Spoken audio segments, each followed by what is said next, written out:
వినాయకుడేంటి చూడగానే ఒక వింత రూపం, అంత లంబోదరుడు ఉంటాడు.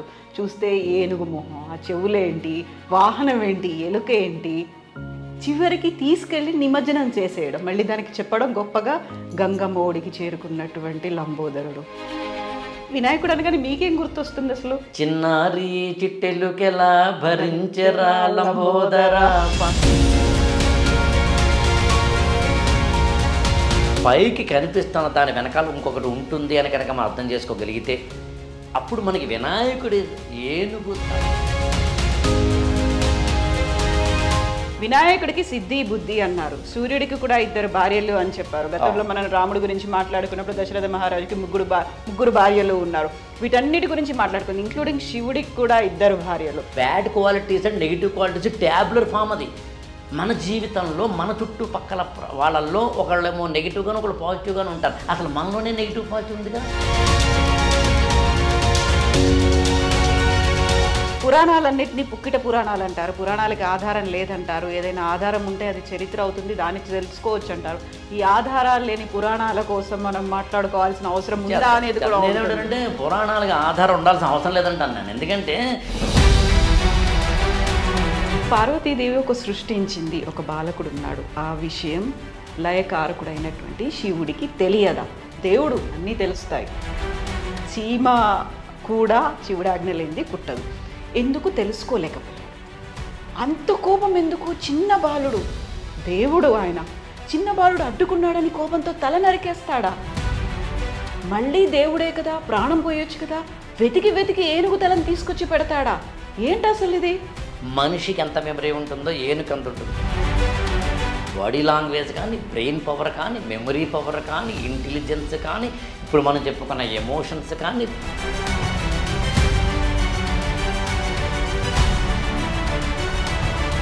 దీనికి నేను అంటే ఎంత ఉందా అండి, వాళ్ళకి ఎంత తెలుసునా అండి, వాళ్ళంతా గొప్పవాళ్ళ అనేదానికి గంటల తరబడి కూర్చొని నేను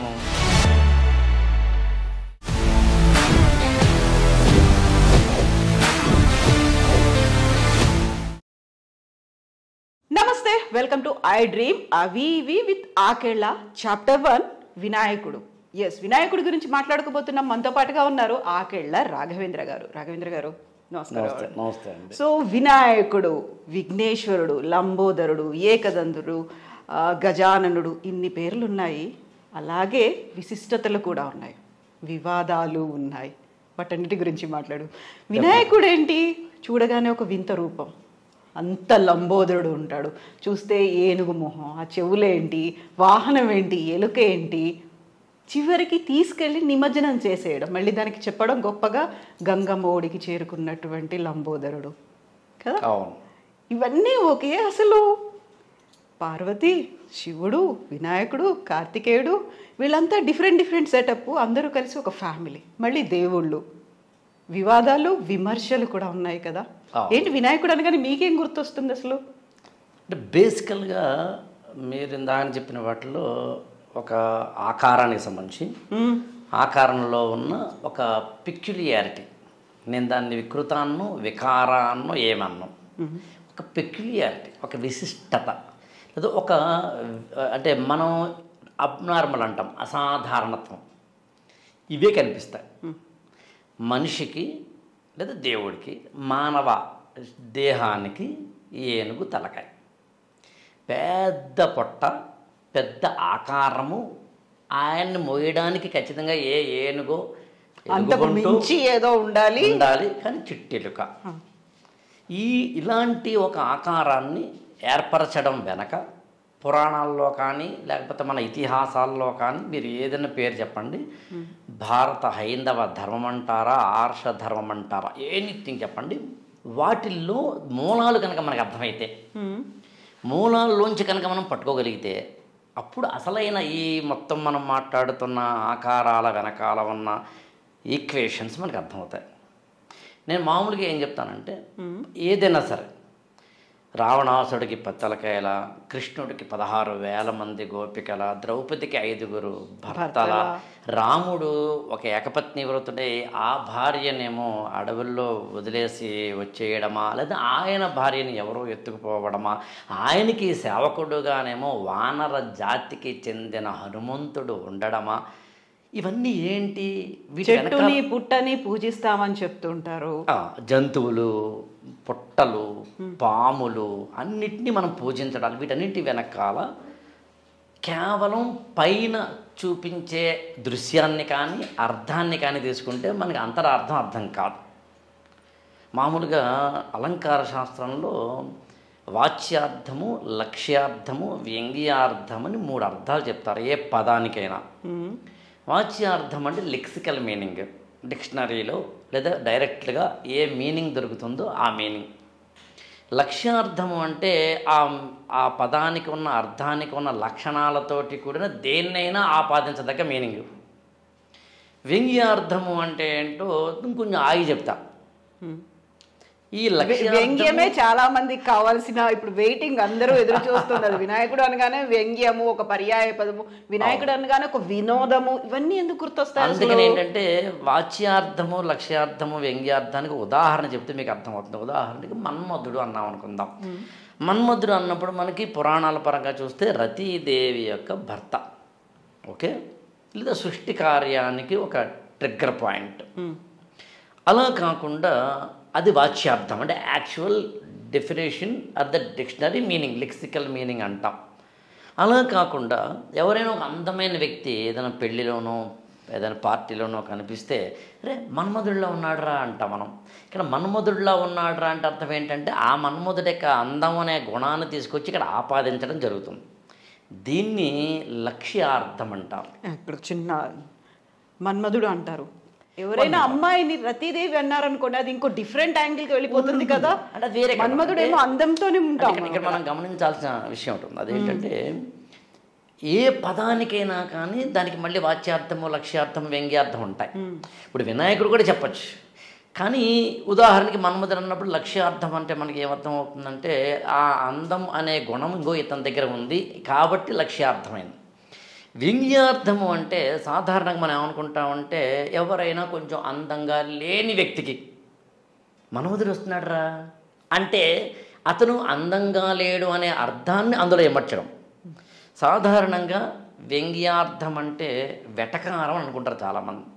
కాదు, వ్యంగ్యార్థము అంటే తద్వ్యతిరేకమైంది అని. అందులో ఏముందో, ఏం చెప్పబడిందో, చెప్పబడనిది ఇంకోటి ఏదో ఉంది అని తెలుసుకొని అర్థం. దాని మామూలుగా అయితే ధ్వని అంటారు. మామూలుగా మీకు ఉద్యోగం పురుష లక్షణం అన్నారు. ఉద్యోగం పురుష లక్షణం అంటే మామూలుగా ఇవాళ మీరు నేను కూర్చున్న ఈ టైంలో ఉద్యోగం పురుష లక్షణం అనగానే మనం ఏం చేస్తామంటే జాబు మగాళ్ళు చెయ్యాలి అనుకుంటాం మనం. కానీ ఉద్యోగము అనే పదం పుట్టినప్పుడు దాని అర్థం ఏదో జీతం ఇచ్చే ఒక జాబ్ అని కాదు, ప్రయత్నం అని అర్థం. అందుకనే మహాభారతంలో ఉద్యోగ పర్వము అని ఒక పర్వం ఉంటుంది. అంటే ఉద్యోగం అంటే ప్రయత్నం. అక్కడ రాయబారానికి ప్రయత్నం చేశారు కాబట్టి ఉద్యోగ పర్వం అన్నారు. అలా ఉద్యోగం అంటే ప్రయత్నం అని అర్థం. పురుషుడు అంటే మానవుడు అని అర్థం, మగాడు అని అర్థం కాదు. అందులో ఉద్యోగం పురుష లక్షణం అనే పదానికి ఏ అర్థం మారింది వాళ్ళ అంటే మనం అర్థం చేసుకునేది కాకుండా అది ఒరిజినల్గా ఎక్కడ పుట్టిందో ఆ అర్థాన్ని మనం అర్థం చేసుకోవాలి. అది యాక్చువల్గా ఉద్యోగం పురుష లక్షణం. ముష్టి అంటాం. ముష్టి అంటే యాక్చువల్గా పిడికిలి అని అర్థం. అందుకనే ముష్టి యుద్ధం, ముష్టి ఘాతాలు లాంటి పదాలు వాడతాం. కానీ దాన్ని తీసుకెళ్ళి మనం ఎక్కడ వాడతాం? ముష్టి అంటే బెచ్చం అనే అర్థంలో అడుక్కోవడం అర్థంలో వాడతాం. అలాగే కంపు అనే పదం ఇవాళ యాక్చువల్గా మనకి దుర్వాసన అనే పదంలో వాడతాం. కానీ నన్నయ్య మహాభారతంలో దాన్ని సువాసన అనే అర్థంలో వాడారు. అంటే ఉద్యోగమైనా లేదా పురుషైనా కంపైనా ముష్టైనా ఒకప్పుడు దాని అర్థం ఏదైతే భిన్నమై ఇవాళ భిన్నంగా మారిందో అలా వ్యంగ్యము అంటే ఒకప్పుడేమో దానికి వ్యతిరేకమైనది అని అర్థం. కానీ దాని వ్యతిరేకమైనది సాధారణంగా మనం ఏం చేస్తామంటే మన నిత్య జీవితంలో దాని ఆపోజిట్ మీనింగ్ తీసుకుంటాం. కాబట్టి ఇవాళ దానికి వెటకారని అర్థం వచ్చింది. ఇదంతా మీకు ఎందుకు చెప్పానంటే వాచ్యార్థము, లక్ష్యార్థము, వ్యంగ్యార్థాల్లో ఆ మూడవది ఏదైతే ఉందో దాన్ని యాక్చువల్గా ఆనందవర్ధనుడు లాంటి వాళ్ళు ధ్వని అనే పదంతో వాడతారు. కానీ సింపుల్గా చేసి చెప్పాలి అంటే మీరు ఏదైనా ఇవ్వండి, అదొక పదమైనా సరే, ఒక కథ అయినా సరే, ఒక ఆచారమైనా సరే, ఒక సంప్రదాయమైనా సరే, ఒక నమ్మకమైనా సరే, అంటే ఒక విశ్వాసమైనా సరే, వేదమైనా సరే, వేదంలోని పదాలైనా సరే, పురాణాలైనా సరే, కావ్యాలైనా సరే, ఆ మాటకు వస్తే మన ఇళ్లల్లో మన నిత్య జీవితంలో రోజు జరిగే దాంట్లో ఏదైనా సరే పైకి కనిపిస్తున్న దాని వెనకాల ఇంకొకటి ఉంటుంది అని కనుక మనం అర్థం చేసుకోగలిగితే అప్పుడు మనకి వినాయకుడి ఏనుగు తలకాయ వెనకాల ఇంకోటి ఏదో ఉంటుందో అర్థం అవుతుంది, లేదా అర్థం కాదు. ఎప్పుడైతే మనకి ఈ ఇన్నర్ మీనింగ్ని, అంటే అంతరార్థాన్ని, నిగూఢార్థాన్ని తెలుసుకోవాలి అనే ఒక కంటి చూపు లేకపోతే కళ్ళజోడు లేకపోతే మనకి ఏది అర్థం కాదు. ఇందాక నేను చెప్పినట్టుగా కృష్ణుడికి 16,000 మంది గోపికలు అర్థం కాదు, అది మరొకటి అర్థం కాదు. ఇవాళ మనం వినాయకుడు అనే కాన్సెప్ట్కి కన్ఫైన్ అవుతున్నాం కాబట్టి ఆ ఉదాహరణ తీసుకునే ప్రయత్నం చేస్తాను నేను. కావాలని మన నెక్స్ట్ ఎపిసోడ్లో ఏదైనా వేరు తీసుకునే ప్రయత్నం చేద్దాం. But one thing is sure, I repeat it, మనం కనుక పైకి కనిపిస్తున్న దృశ్యానికి, పై కనిపిస్తున్న కథకి, పై కనిపిస్తున్న పదానికి, పై కనిపిస్తున్న అర్థానికి, పై కనిపిస్తున్న ఆచారానికి, పై కనిపిస్తున్న సంప్రదాయానికి, పై కనిపిస్తున్న విశ్వాసానికి వెనకాలకు వెళ్ళి చూడగలిగితే, ఆ వెనకాలకి వెళ్ళి చూడడం అనేది పురాణాలకే కాదు, కావ్యాలకే కాదు, సినిమాలకి అనువర్తిస్తాం, ఈవెన్ మన నిత్య జీవితంలో కూడా అనువర్తిస్తాం. నేను మీ ఇంటికి వచ్చినప్పుడు మీ ఇల్లు ఎలా నీట్గానో డెకరేటెడ్గానో పెట్టుకున్నారనే దాన్ని బట్టి ఎంత కాదనుకున్నా మీ సైకాలజీ బయటపడుతుంది.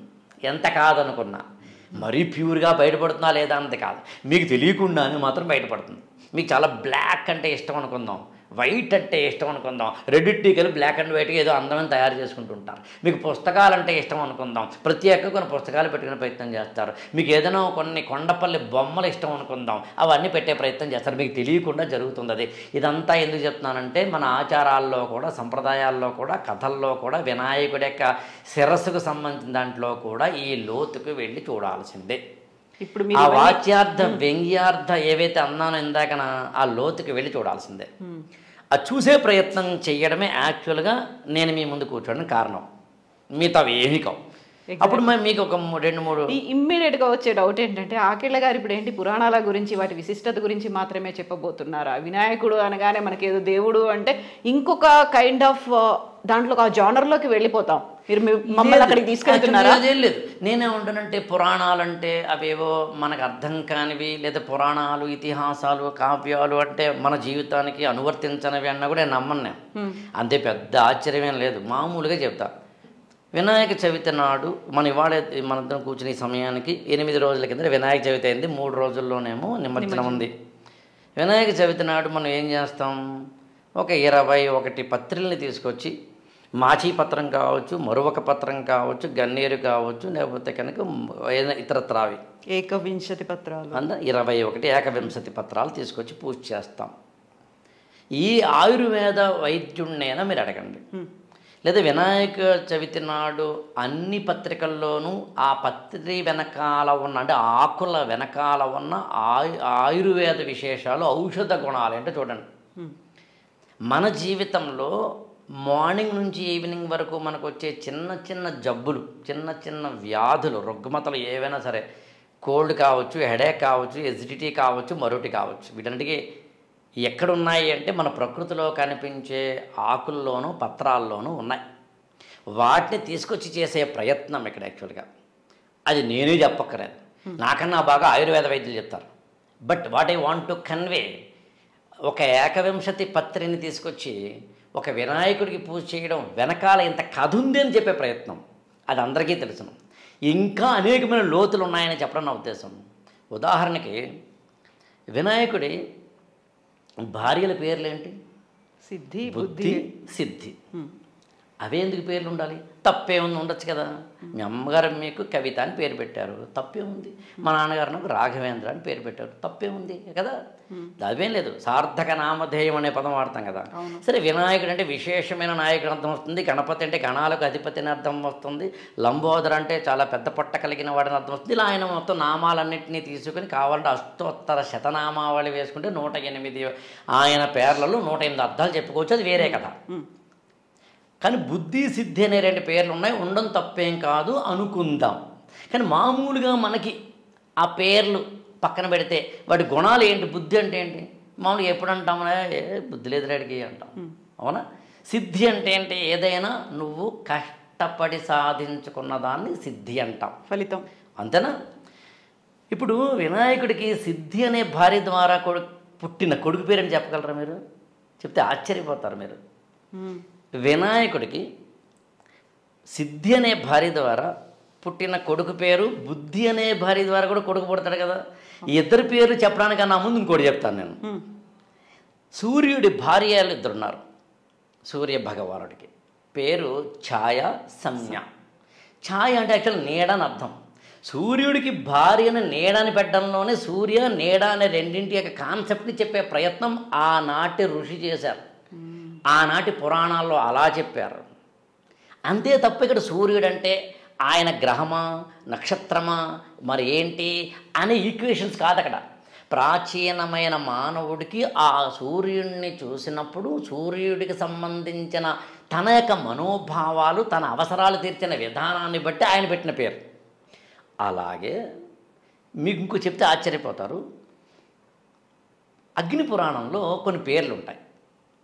అసలు అన్ని పేర్లు పెక్యులర్గా ఉంటాయి. అందులో ఒక పేరు చెప్తాను మీకు. హింస ఒక వ్యక్తి పేరు. హింస. అతని భార్య పేరు చెప్పమంటారా? అధర్మం. వాళ్ళిద్దరికీ పుట్టిన కొడుకు పేరు చెప్పమంటారా? అనృతుడు. కూతురు పేరు అనృతం. అనృతుడు అంటే అబద్ధాలు ఆడేవాడు, అనృతం అంటేనే అబద్ధం ఆడే అమ్మాయి అని అర్థం. హింసకు అధర్మానికి మధ్యన పెళ్లి జరిగితే పుట్టిన పిల్లవాడు అసత్యుడు అని చెప్పడం ద్వారా ప్రాచీనమైన ఋషి వ్యాసుడు కావచ్చు, వాల్మీకి కావచ్చు, కపిలుడు కావచ్చు, గౌతమ మహాముని కావచ్చు, భారద్వాజసుడు కావచ్చు, సూత మహాముని కావచ్చు, ఎవరైనా వాడు చెప్పదలుచుకున్నది ఏంటంటే ఈ పేరుతోటి ఈ గుణాన్ని చెప్పి, ఈ గుణాల వెనకాల వ్యక్తుల ప్రతిబింబాలు చెప్పి, వీటి యొక్క రిజల్ట్స్ ఇలా ఉంటాయని చెప్పే ప్రయత్నం. చందమామను చూపించడానికి వేలినితోటి చూపిస్తాం. చందమామను చూపించడానికి కావాలంటే స్కేల్తో కూడా చూపించవచ్చు. కానీ వేల్ని స్కేల్ని మాత్రమే నువ్వు చూస్తూ ఊరుకున్నావా, చందమామను చూసావా అన్నది పాయింట్. అన్నం మీరు వండారు కడుపు నింపడానికే, కానీ ఆ అన్నమే నిజాన్ని కడుపు నింపడానికే కనుకైతే రోజుకొక రకం లేకపోతే కనుక వెరైటీలు లేకపోతే కనుక కూరలు వండాల్సిన అవసరం లేదు. ఎవ్రీడే ఒకటి వండితే చాలు. అసలు ఏదో ఒకటి తినొచ్చు కదా. కాబట్టి అర్థం వెనకాల అంతరార్థం, అంతరార్థం వెనకాల పరమార్థం ఉంది. వాచ్యార్థం దాటి లక్ష్యార్థం దాటి వ్యంగ్యార్థం. చూడు, వ్యంగ్యం అంటే వెటకారం కాదు, అంతరార్థాన్ని చాలా ఏమంటారు మ్యాగ్నానిమస్గా చూపించేది. ఎక్కడ ఆగాను నేను? బుద్ధి సిద్ధి దగ్గర ఆగి నేను ఎక్కడికి వచ్చాను? హింస అధర్మాల దగ్గరికి వచ్చాను. ఇవి ఎందుకు ఉదాహరణ చూపించాను చెప్తాను మీకు. ఎప్పుడూ కూడా పురాణాలైనా ఇతిహాసాలైనా ఆ మాటకు వస్తే నిత్య జీవితంలో అయినా కానీ ఏదో ఒక ఉదాహరణ చెప్పేసి ఇదొకటి ఆపేస్తే కనుక నా దృష్టిలో అది గొప్ప స్టేట్మెంట్ అవ్వదు. సంపూర్ణంగా ఉండాలి. ఎస్సర్షన్ అండ్ రీజన్ ఇవ్వాలి. స్టేట్మెంట్ ఇచ్చిన తర్వాత లాజిక్ ఇవ్వాలి. ఆ లాజిక్ ఎన్నేనే ఇవ్వగలను. మీరు నాకు ఇచ్చిన టైం ఏదో అరగంట 40 minutes ఏదో ఉంటుంది కాబట్టి నేను ఆపుతాను. యాక్చువల్గా మీకు ఓపిక ఉంటే నేను ఎవ్రీ టైం ఇలాగే వస్తాను. వివిధ రకాలైన వాటిని మాట్లాడే ప్రయత్నం చేద్దాం. దాంతో మొదలుగా ఇవాళ మన జీవితాల్లో మనల్ని ప్రభావితం చేసే పెళ్లి కావచ్చు, డైవోర్స్ కావచ్చు, లివింగ్ రిలేషన్షిప్ కావచ్చు, సెంటిమెంట్లు కావచ్చు, పూజా విధానాలు కావచ్చు, మతం కావచ్చు, కులం కావచ్చు, ఏదైనా సరే మూలాన్ని వెతికే ప్రయత్నం చేస్తే మన జీవితాల్లో అసలైన సత్యాన్ని చేరుకోగలం అని చెప్పడానికి ఉద్దేశం. ఇప్పుడు చూడండి, మీరు అన్నారు కాబట్టి నెక్స్ట్ కంటిన్యూయేషన్ గురించి అడిగినప్పుడు, ఇప్పుడు వినాయకుడికి సిద్ధి బుద్ధి అన్నారు, సూర్యుడికి కూడా 2 భార్యలు అని చెప్పారు. గతంలో మనం రాముడి గురించి మాట్లాడుకున్నప్పుడు దశరథ మహారాజుకి ముగ్గురు భార్యలు ఉన్నారు. వీటన్నిటి గురించి మాట్లాడుకుంది, ఇంక్లూడింగ్ శివుడికి కూడా 2 భార్యలు. పెళ్లి గురించి మాట్లాడుకుంటున్నప్పుడు ఇవన్నీ యాడ్ అవ్వాలి. అట్ ద సేమ్ టైం హింస ధర్మం గురించి చెప్పారు. హింస ధర్మం అనగానే హింస అధర్మం, సుర అసురులు ఉంటారు అక్కడ, చెడు మంచి అని. హింస అధర్మం అనగానే అదేదో చెడు అసురులు అదే వచ్చేసింది. దైవ అసుర సంపత్ విభాగ యోగం అని ఉంటుంది. యాక్చువల్గా అది చదివితే మీరు ఆశ్చర్యపోతారు. Bad qualities and negative qualities tabular form అది. మన జీవితంలో మన చుట్టుపక్కల వాళ్ళల్లో ఒకళ్ళేమో నెగిటివ్గాను ఒకళ్ళు పాజిటివ్గాను ఉంటారు. అసలు మనలోనే నెగిటివ్ పాజిటివ్ ఉందిగా. అసలు మనలోనే 2 ఉన్నాయని చెప్పేదే అర్ధనారీశ్వర తత్వం. ఆండ్రోజియనస్ మైండ్ అంటారు దాన్ని. వర్జీనియా ఉల్ఫ్ లాంటి వాళ్ళు కూడా రాశారు. అంటే వర్జీనియా ఉల్ఫ్ వాళ్ళు లాంటి వారు రాశారు. ఎందుకు పదం వాడు రాశారు కాబట్టి ఎందుకు చెప్పుకుంటున్నాం. ఎప్పుడైతే కనుక మనం కోస్తో మనం మాత్రమే కాకుండా వెస్టర్నర్స్ మరొకరో ఆలోచించినప్పుడు దానికి కొంచెం స్టాండర్డైజ్ని పెంచడం అంతే. ఇంతకీ ఎక్కడ ఆగాం మనం? ఈ రెండు మాత్రం ఎపిసోడ్స్ గా వచ్చేస్తున్నాయి మనకి. ఎన్నైనా Next. చేద్దాం, మీ Yes. ఓపిక ఎన్నైనా చేద్దాం. ఎక్కడ ఆగా మనం సిద్ధి బుద్ధి గురించి వినాయకుడికి మాట్లాడుకున్నాం. సిద్ధి వల్ల పుట్టిన కొడుకు పేరు క్షేముడు, బుద్ధి వల్ల పుట్టిన కొడుకు పేరు లాభుడు. క్షేముడు లాభుడు. అంటే క్షేమము లాభము అనే దాని రెండింటినీ తీసుకుని నీ జీవితంలో సిద్ధి పొందితే క్షేమం ఉంటుంది, బుద్ధి వస్తే లాభం ఉంటుంది అని చెబుతూ విఘ్నాలు లేకుండా కనుక నువ్వు పని చేస్తే, ఒక పనిని కనుక మామూలుగా మీరు చిన్నప్పుడు మీరు విన్నారో తెలియదు కానీ ఫస్ట్ డే స్కూల్కి వెళ్తాడు, ఆ మరునాడు స్కూల్ మానవరు, ద్వితీయ విఘ్నం వద్దంటారు. ద్వితీయ విఘ్నం అని. కొంతమంది కొంచెం దాని తగ్గ తృతీయ విఘ్నం కూడా వద్దంటారు. ఎందుకనంటే అందులో పెద్ద ఈక్వేషన్స్, సెంటిమెంటు, ఇదేదో పురాణాలు చెప్పారండి, మీరందరూ ఛాందసులండి, మీరందరూ వేస్ట్ అండి, ఏమీ కాదు. ఒక సింపుల్, నువ్వు ఒక పని చేసేటప్పుడు దాని మీద భక్తి శ్రద్ధ లేకపోతే నువ్వు ఆ పని చేయవు. భక్తి శ్రద్ధ నీకు ఫస్ట్ డే ఎలాగూ ఉంటుంది, అది కొంచెం లాగితే సెకండ్ డేకి వస్తుంది, ఇంకొంచెం లాగితే థర్డ్ డేకి వస్తుంది. మానవుడు బాగా బతకడానికి ఇవన్నీ ఉపయోగపడ్డాయి. ఆ రోజేమో పురాణ ఇతిహాసాలు, కావ్యాలు లాంటివి, ఇవాళేమో వ్యక్తిత్వ వికాసమో, జీవన వికాసమో, లేకపోతే కనుక ఒక అయాన్ లాంటి ఫిలాసఫీయో, లేకపోతే కనుక మ్యాక్స్ వెబర్ లాంటి వాళ్ళు రాసినవో, లేదా మరొకరో ఇవాళ మనం చూస్తున్న వాటిలో డీకోడింగ్ కనుక చేయాలంటే, 360 డిగ్రీస్లో మాట్లాడుకోవాలంటే, క్షేమము లాభము అనే రెండింటిని మానవ జీవితంలోకి పెర్సానిఫికేషన్ చేసే ప్రయత్నం చేయడం. అలా అనుకుంటే ప్రతిదీ అంతే. అలా మనకి చెప్పడానికి ప్రాచీనమైన ఋషులు చేసిన పని ఏంటంటే కథల ద్వారా చెప్పే ప్రయత్నం చేయడం. ఇక్కడ ఇంకో విషయం కూడా చెప్పాలి. అనూరుడు అని ఒక ఉంటారు. అనూరుడు ఎవరు అంటే యాక్చువల్గా రామాయణంలో జటాయువుకి తండ్రి. అనూరుడు అంటే కాళ్ళు లేనివారు అనర్థం. కాళ్ళు లేకపోవడం అంటే అది యాక్చువల్ తొడలు లేవని అర్థం. ఊరు అంటే తొడ, అనూరుడు అంటే తొడ లేకపోవడం, కాళ్ళు లేకపోవడం. కాళ్ళు లేని అనూరుడు సూర్యుడి యొక్క రథానికి రథసారథి, డ్రైవర్ ఆఫ్ సూర్య రథ. సూర్యుడి రథానికి ఒకటే చక్రం ఉంటుంది. సూర్యుడి యొక్క రథంకి 7 గుర్రాలు ఉంటాయి, సప్తశ్వాలు. ఈ 7 గుర్రాలు అటొకటి ఇటొకటి వెళ్ళిపోతుంటే తాళ్ళు పట్టుకుందామంటే తాళ్ళేమో పాములే ఉంటాయి. ఈ 7 గుర్రాల ఏకచక్ర రథం నడుపుతున్నవాడి కాళ్ళు లేవు. ఎక్కడ ఉంది అంటే మేఘాల్లో ఉంది, లేదా గాలిలో ఉంది. ఇన్ని డీమెరిట్స్ ఉన్నా ఆయన టైంకి వస్తాడు అని చెప్పే ప్రయత్నమే సూర్య భగవానుడికి సంబంధించిన, ఆయన వస్తేనే పొద్దున అవుతుంది, అనేది సాయంత్రం, ఆయన వల్లనే ఎక్కువ అనేది, ఆయన వల్లనే ఆరోగ్యం అని చెప్పేదే యాక్చువల్గా. ఎందుకు చెప్తానంటే నువ్వు ఎంత డీకోడ్ చేస్తావో నీ ఇష్టం అని చెప్పే ప్రయత్నం చేయడం. ఆ డీకోడింగ్ అది మచ్ మోర్ ఇంపార్టెంట్ అని చెప్పడం నేను. అందుకని వినాయకుడికి సంబంధించి ఇప్పుడు నేను చెప్పినవి ఏవైనా కానీ ఆయన శిరస్సుకు సంబంధించి కానీ మరొకటి కాదు. ఇక్కడ ఇంకొకటి కూడా చెప్పాలి మీకు. ఎలాగో మీరు ఇందాక పురాణాలు అన్నారు కదా, వేదాల్లో ఒక విషయాన్ని నేరుగా చెబుతాయి, సూటిగా చెప్తాయి. అందుకని వేదాలని ప్రభు సంహితాలు అంటారు. అంటే వేదం నేరేటివ్నెస్ ఎలా ఉంటుందంటే డాక్యుమెంటరీలా ఉంటుంది. మీకు దూరదర్శన్లోనూ లాంటి వాటిలో కొన్ని డాక్యుమెంట్స్ వస్తాయి. సిగరెట్లు కాల్చకూడదనో, డ్రగ్స్ తీసుకోకూడదు, డైరెక్ట్గా చెప్తాయి. అలా కాకుండా వేదాల్లో చెప్పబడిన ఒక కథని, ఒక పాయింట్ తీసుకొని దానికి ఒక కథ అల్లి, ఒక కథనాన్ని ఏర్పరిచి ఆ కథనాన్ని తీసుకొని మన ముందు పెట్టి ఆ అసలు విషయాన్ని చెప్పే ప్రయత్నం చేయడమే పురాణ ఇతిహాసాలు. దీని పురాణ ఇతిహాసాలు ఎప్పుడూ కూడా, ఇతిహాసాలు అంటే మనకి 2 ఉన్నాయి, రామాయణం, మహాభారతం. పురాణాలు 18 ఉన్నాయి. మీరు 18 పురాణాల్లోనూ ఏముంటుంది అటు ఇటు తిరిగంటే వేదాల్లో చెప్పబడిన ధర్మాన్ని మనందరికీ అర్థమయ్యే భాషలో కొద్దిగా, మనందరికంటే అప్పటి మనందరికీ అయ్యే భాషలో అందులో ఉన్న ఈక్వేషన్స్, అందులో ఉన్న లాజిక్లు, అందులో ఉన్న వాటన్నిటిని కథల రూపంలో, పాత్రల రూపంలో, కథనాల రూపంలో, సూక్తుల రూపంలో చెప్తారు.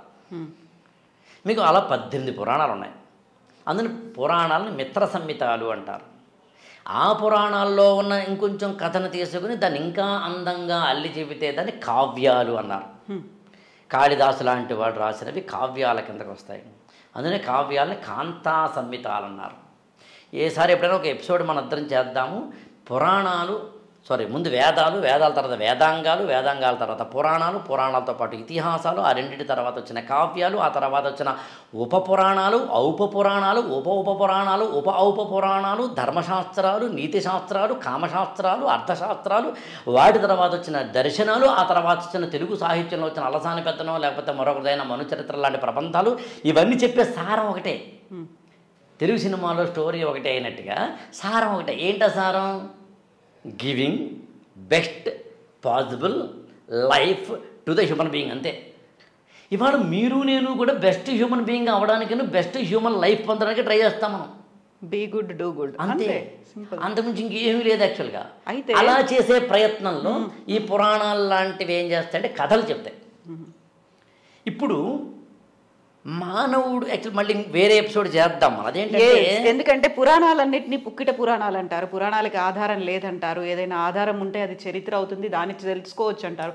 ఈ ఆధారాలు లేని పురాణాల కోసం మనం మాట్లాడుకోవాల్సిన అవసరం ఉందా అనేది కూడా. నేనేంటంటే పురాణాలకు ఆధారం ఉండాల్సిన అవసరం లేదంటాను నేను. ఎందుకంటే మంచిగా ఆధారం ఏంటి? ఇప్పుడు నువ్వు మంచిగా బతుకని చెప్పాలి నేను. ఏమంటే ఉదాహరణకి మామూలుగా మనకు అర్థమని చెప్తాను. మీ అబ్బాయి 4 ఏళ్ళు అనుకుందాం, 5 ఏళ్ళు 10 ఏళ్ళు అనుకుందాం, పోనీ వాడు రోజు బ్రష్ చేసుకోరా అని చెప్పాలి. మా అమ్మ నేను చేసుకోను అంటాడు అనుకుంది ఉదాహరణకి. బ్రష్ చేసుకోవడం వల్ల లాభాలు ఏంటది కావాలంటే మీరు చెప్పండి, ఒక 4-5 చెప్తారు వాడికి. చెప్పిన తర్వాత ఇది ఏ సైన్స్ పుస్తకంలో ఉంది చెప్పు. నా అమ్మ ఏ ఎండి చేసిన జనరల్ ఫిజిషియన్ ఉంటారు కదా, వాళ్ళు చెప్పింది నేను నమ్ముతాను అంటే సరే చెబుదామా చెప్పకూడదు పక్కన పెడదామా. నేనేమంటానంటే మంచికి ఆధారం అక్కర్లేదంటాను, చెడ్డకి ఆధారంతో పని లేదంటాను. చెడ్డ ఎప్పటికైనా జీవితంలో వెళ్ళిపోతుంది. నేను మళ్ళీ చెప్తానండి, సమాజంలోంచి చెడ్డ ఎప్పటికైనా వెళ్ళిపోతుంది. మన కంటికి అప్పటికి చెడ్డలా అనిపిస్తుంది. అది ఐ రిపీట్ ఇట్, మన కంటికి అప్పటికి చెడ్డలా అనిపిస్తుంది. ఎవరు తీసేయట్లేదే అనిపిస్తుంది. There will be a point తీసేస్తారు. There will be a point.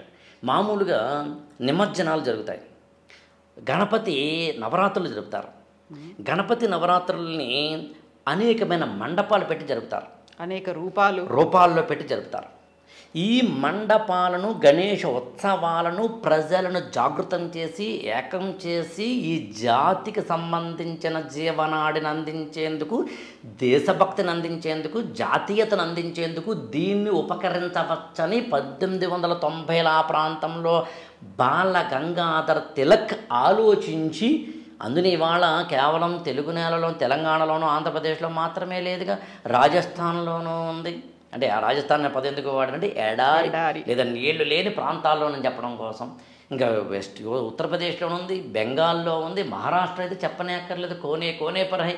అంటే ఎందుకు చెప్తున్నాను మీకు అంటే జాతిని జాగృతం చేయడానికి ఆ రోజున దీన్ని ఉపకరణంగా వాడారు, ఉద్యమ సాధనంగా వాడుకున్నారు. తర్వాత మీరు ఆశ్చర్యపోతారు, తెలంగాణలో ఆత్మకథల్లో ఆనాటి తెలంగాణలో ఒక బుక్ ఉందండి. బొమ్మన్న గారి బాల శ్రీనివాసమూర్తి అని రాశారు. చాలా మంచి పుస్తకాల్లో పుస్తకం. తెలంగాణ ప్రాంతీయుల్లో పెద్ద వాళ్ళందరూ రాసిన ఆత్మకథల్లో తెలంగాణను ఎలా ప్రతిబింబించారో చెప్పే పుస్తకం అది. ఆత్మకథల్లో ఆనాటి తెలంగాణ. మందుమూల నరసింహారావు లాంటి వారు, లేకపోతే మాడపాటి హనుమంతరావు గారు లాంటి వారు, రావి నారాయణ రెడ్డి గారు లాంటి వారు, మొత్తం అనేక మందికి సంబంధించి ఆ పుస్తకంలో అప్పట్లో 1920లు 10లు ఆ ప్రాంతాల్లో తెలంగాణలో హైదరాబాదు, వరంగల్ లాంటి ప్రాంతాల్లో గణేష్ ఉత్సవాలు ఎలా జరిగాయో రాశారు అందులో.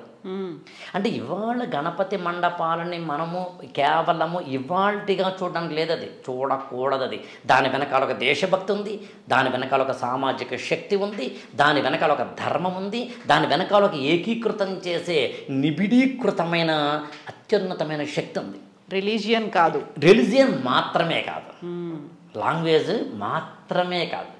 మన English not only but also అంటారు, అలాగా ఇట్ ఈస్ ఆల్సో రిలీజియన్ మాత్రమే. సరే మళ్ళీ మీరు రిలీజియన్ అనే పదం వాడారు కాబట్టి మళ్ళీ వేరే రిలీజియన్ అంటే ఏంటి, స్పిరిచువాలిటీ అంటే డిస్కస్ చేద్దాం, అది వేరే కదా. But what I want to convey, నాకు ఇప్పటికీ అంటే మండపాలు మీరు ఆశ్చర్యపోతారు. నాకు ఒక మా ఏరియాకి చెందిన ఒక అబ్బాయి ఈ మండపాలు పెట్టడానికి ఒక 1 వీక్ ముందు మొత్తం అన్ని అంటే అక్కడ ఎక్కడైతే వాళ్ళు ఇంట్లో వాళ్ళ వీధిలో పెడతారో పెద్ద మండపం పెడతారు కదా, మొత్తం అంతా తిరుగుతారండి. దాదాపు 7-8 వీధులు తిరుగుతాడు అతను. ఎవరెవరు ఎక్కడ పెడతారో కనుక్కుంటాడు. ఆల్రెడీ తెలుస్తుంది కదా వాడికి, గత 10 ఏళ్లలో పెడుతుంటారు కాబట్టి. అన్న నువ్వు ఇక్కడ పెడతావు కదా, అన్న నువ్వు అక్కడ పెడుతున్నావు కదా, అన్న నువ్వు అక్కడ పెడుతున్నావు కదా, అని ఎవరెవరు ఎక్కడ పెడుతున్నారో చూసుకొని ఎక్కడి నుంచి ఎవరికి ట్రాఫిక్ డిస్టర్బ్ కాకుండా ఉండేలాగా రూట్ మ్యాప్ తయారు చేసి ఆ రూట్ మ్యాప్ని ఒక చిన్న పేపర్లో వేసి పంచిపెడతాడు అతను. తన ఇంటి ముందు పెట్టే ఒక వినాయకుడికి సంబంధించినది తన ఇంటికి ముందు వెళ్ళే కార్లకో 2 వీలర్లకో ఇబ్బందులు కలుగుతున్న మాట కొంతవరకు నిజమే అయినా టోటల్గా అందరికీ ఎక్కడా ఇబ్బంది కలగకుండా ఉండేందుకు మొత్తం అందరినీ సంయోగపరిచి చేస్తాడు 11 రోజుల మాట. మరి అటువంటిప్పుడు అంటే ఏంటి, ఒక వ్యక్తి మండపాల విషయంలో సామాజిక బాధ్యతను కూడా ఏర్పరిచాడుగా.